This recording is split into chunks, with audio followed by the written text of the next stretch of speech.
बंदूक की गद्दारी ज़्यादा से ज़्यादा चंद लोगों की जान ले सकती है, मगर कलम की ख़यानत पूरी कौम को तबाह कर सकती है। सरकारी अदारे काम न करने की तनख्वाह लेते हैं और काम करने की रिश्वत लेते हैं।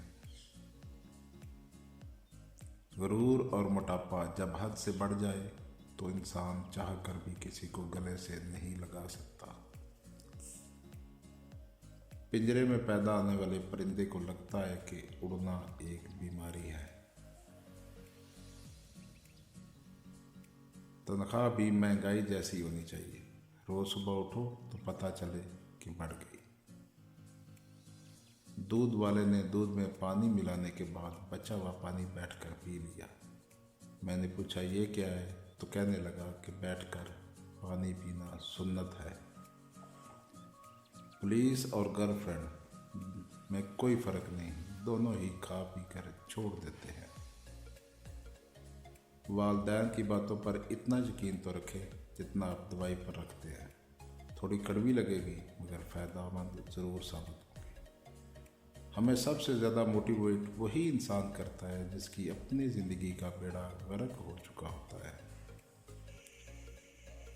जहाँ साइंस दम तोड़ जाती है उससे चंद किलोमीटर आगे हम पाकिस्तानी रहते हैं।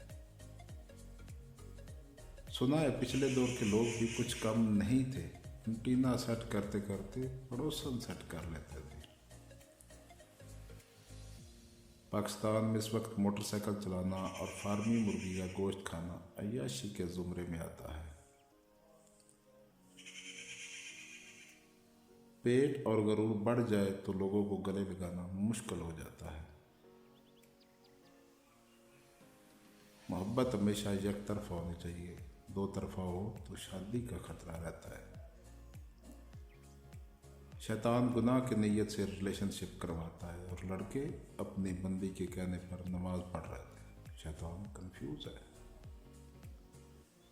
अलादीन के चिराग और औरत के मेकअप में एक बात मुश्तरक है, दोनों को रगड़ने से जिन निकलता है।